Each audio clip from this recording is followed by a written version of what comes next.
एक ऐसा दौर जिस दौर में एक ऐसे शख्स जो कि जुकाम से लेकर कैंसर तक के इलाज के लिए स्वदेशी इलाज को बढ़ावा देते थे, और वो कुछ ऐसे दावे जैसे कि तो ममता बनर्जी ने जोर से कहा कि गाय का मांस खाना मेरा मौलिक अधिकार है, कोई कैसे रोक सकता है। हो गया तो मैंने अमिताभ बच्चन को ईमेल किया और उसको ये सब बात कही, तो उसने कहा yes it is all true, ये सब सत्य है। मेरी बड़ी आंख सड़ी, उसका कारण पेप्सी कोक है। तो मैंने कहा आप ये बात टीवी पे बोलिए।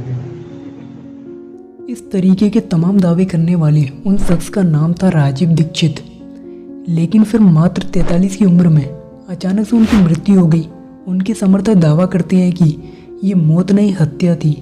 साल 2010 30 नवंबर को वो भिलाई पहुंचते हैं और वहां उनकी तबीयत खराब हो जाती है। वहां से दुर्ग जाने के दौरान कार में उनकी हालत खराब हो जाती है और उन्हें दुर्ग में रोका गया।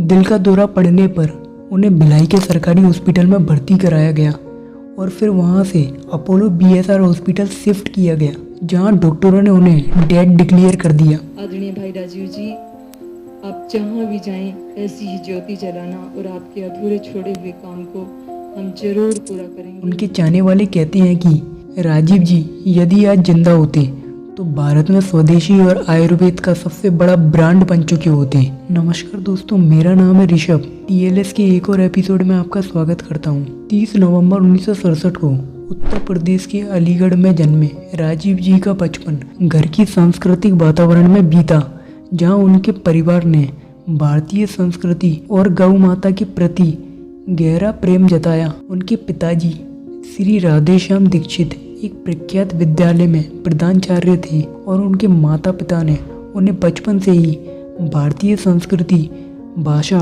और परंपराओं के महत्व को समझाया। राजीव जी ने अपने बचपन से ही गौ माता को अपने जीवन का एक हिस्सा माना। पहली बार राजीव दीक्षित का नाम सुर्खियों में आना शुरू हुआ जब राजीव जी ने 1984 में भोपाल गैस त्रासदी के बाद यूनियन कार्बाइड कंपनी के खिलाफ प्रदर्शन किए। हालांकि उनका दावा यह भी था कि गैस त्रासदी की घटना अमेरिका की एक सोची समझी साजिश थी और इसे भारतीयों पर एक्सपेरिमेंट के तौर पर अंजाम दिया गया था। प्रयोग करने के लिए, जहरीली गैसों के प्रयोग करने के लिए हिंदुस्तान जैसे देशों को तलाश, और यही हुआ था भोपाल। मिथाइल आइसोसाइनेट गैस निकली और एक रात में 10,000 लोग मरे। यहाँ से राजीव दीक्षित ने विदेशी कंपनियों के खिलाफ उन्होंने देश भर में घूमकर भाषण देने शुरू किए। इन भाषणों में वो भारतीय शिक्षा व्यवस्था, टैक्स सिस्टम, मॉडर्न मेडिसिन, अंतर्राष्ट्रीय कंपनियों की आलोचना करते हैं। एक भाषण में वो कहते हैं कि भारत का वर्तमान लीगल सिस्टम अंग्रेजों के बनाए हुए कानून की फोटोकॉपी जैसा है और इसे बदला जाना चाहिए। संविधान में हमने कुछ खास नहीं बनाया, अंग्रेजों ने एक कानून बनाकर हमारे देश में छोड़ा हुआ था, उसी को हमने भारत का संविधान बना लिया। इकोनॉमिक सिस्टम के बारे में राजीव दीक्षित जी कहते हैं कि देश का टैक्सेशन सिस्टम डिसेंट्रलाइज कर दिया जाना चाहिए, क्योंकि यही देश की भ्रष्टाचार की जड़ है।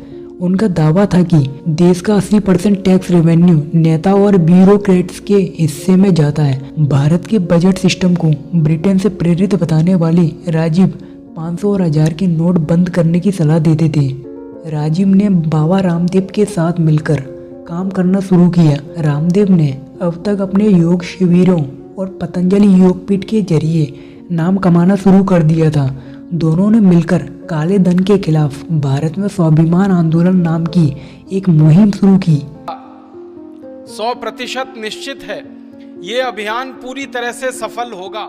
आंदोलन के तहत राजीव और रामदेव ने योजना बनाई कि लोगों को अपने साथ जोड़ने के बाद 2014 में वो देश के सामने अच्छे लोगों की एक पार्टी का विकल्प रखेंगे और लोकसभा चुनाव में दावेदारी पेश करेंगे। उस दौर में बाबा रामदेव आस्था और संस्कार चैनल के जरिए योग का प्रचार किया करते थे। राजीव दीक्षित भी इन्हीं चैनलों के माध्यम से भाषण दिया करते थे, जिसके चलते उनकी प्रसिद्धि में खूब इजाफा हो रहा था। भारत स्वाभिमान आंदोलन की शुरुआत के कुछ महीने बाद ही 30 नवंबर 2010 को राजीव दीक्षित जी की अचानक मृत्यु हो जाती है। डॉक्टरों के अनुसार उनकी मौत का कारण हार्ट अटैक था, लेकिन उनके समर्थकों का कहना है कि यह स्वाभाविक मृत्यु नहीं, साजिश थी। जिंदगी में एक कमी रह जाएंगी कि पोस्टमार्टम क्यों नहीं किया गया। ये मेरे दिमाग में मरते दम तक प्रश्न रहेगा। आखिर क्या हुआ था राजीव दीक्षित की मृत्यु के दिन? नवंबर के आखिरी सप्ताह में राजीव जी छत्तीसगढ़ के दौर पर थे, जहां उन्होंने अलग अलग जगहों पर व्याख्यान देने थे। 26 से 29 नवंबर तक अलग अलग जगहों पर व्याख्यानों के बाद जब 30 तारीख को वो भिलाई पहुंचे तो वहां उनकी तबीयत खराब हो गई। वहां से दुर्ग जाने के दौरान कार में उनकी हालत और भी ज्यादा खराब हो गई। उन्हें दुर्ग में रोका गया। दिल का दौरा पड़ने पर उन्हें भिलाई के सरकारी हॉस्पिटल में भर्ती कराया गया और फिर वहां से अपोलो बीएसआर हॉस्पिटल में शिफ्ट किया गया। वहां डॉक्टरों ने उन्हें डेड डिक्लेयर कर दिया। इसके बाद एक चार्टर्ड विमान से राजीव जी के शव को हरिद्वार लाया गया। राजीव जी के समर्थकों का कहना था कि उस रोज राजीव का शव बैंगनी और नीला पड़ गया था। उनकी स्किन उधड़ी लग रही थी। नाक के आसपास काले रंग का खून जमा हो गया था। ये देखकर वहाँ मौजूद लोगों को शक हुआ कि यह स्वाभाविक मौत नहीं, हत्या हो सकती है। ये देखकर कई लोगों ने पोस्टमार्टम की मांग की, लेकिन बाबा रामदेव और राजीव जी के परिवार ने पोस्टमार्टम से इनकार कर दिया। अंत में राजीव जी का हरिद्वार में अंतिम संस्कार कर दिया गया। क्योंकि शव का पोस्टमार्टम नहीं हुआ था, इसलिए आगे चलकर राजीव जी से जुड़े लोगों ने उनकी हत्या की आशंका जताई। कई बार उंगलियां बाबा रामदेव के ऊपर भी उठी, लेकिन रामदेव इन आरोपों से इनकार करते रहे। बाबा रामदेव के अनुसार उन्होंने राजीव जी से बात कर उन्हें समझाने की कोशिश की थी।